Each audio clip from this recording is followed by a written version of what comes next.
안녕하세요. 저는 일회 목장의 송광열 집사입니다. 그리스도인의 가정생활 공부를 통해서 배운 가르침과 은혜를 여러분께 나누고자 합니다. 인문학에서 유명한 노노라는 책에 지천명이라는 단어가 있습니다.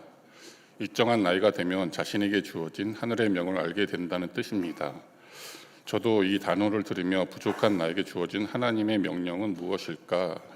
이를 위해 기도를 해본 적이 있습니다. 하나님께서는 큰 것보다는 저에게 남편, 아빠, 가장으로서 가정에서 참된 그리스도인의 모습을 갖고 살아가라고 하신 것 같았습니다. 특히 가정에서 다음 세대인 우리의 자녀들이 복된 삶을 살아가도록 하나님을 인격적으로 영접할 수 있도록 인도해야 한다는 것이 저희 마음에 다가왔습니다. 그러나 문제가 있습니다.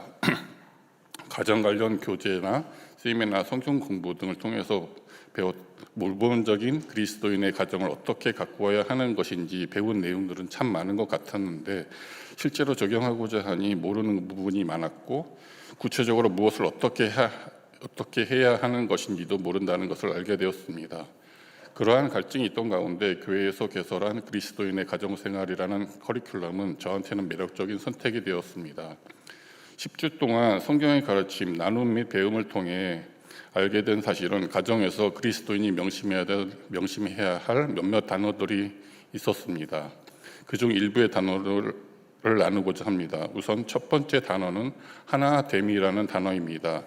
아시다시피 창세기 2장 24절에 이러므로 남자가 부모를 떠나 그의 아내와 합하여 둘이 한 몸을 이룰지로다 라는 말이 있습니다.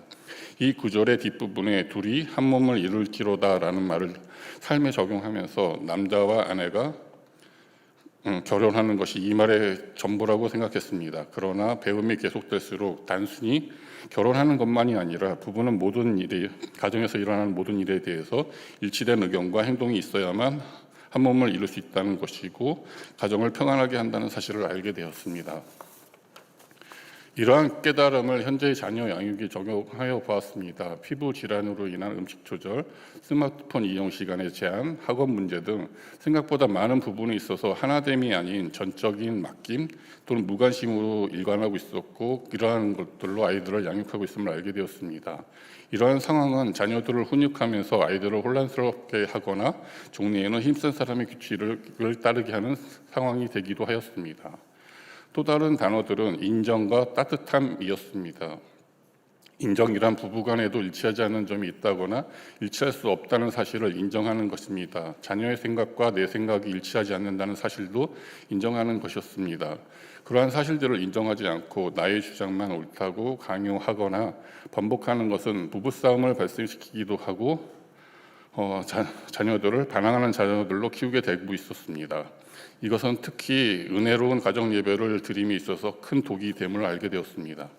인정을 하게 되면 가정에서 갈등이 발생하는 경우 이를 해소하기 위해서 필요한 것은 따뜻함이었습니다. 따뜻함은 상대방이 잘못하면 용서해주고 내가 잘못하면 빠르게 용서를 구하는 것들입니다.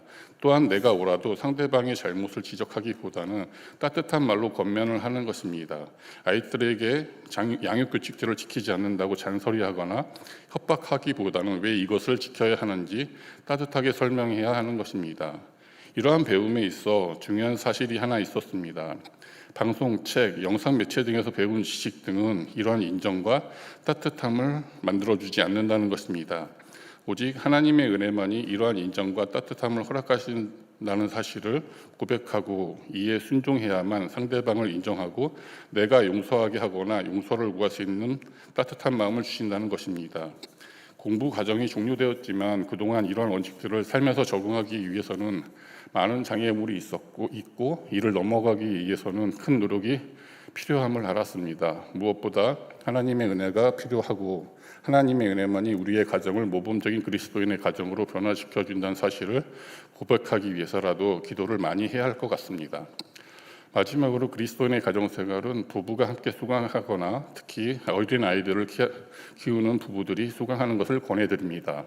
부부로 살아간다는 것과 아이들을 키우는 것에 대해서 종래에 가졌던 마음들을 다시 한 번 더 생각해 볼 수 있는 시간이 되기 때문입니다.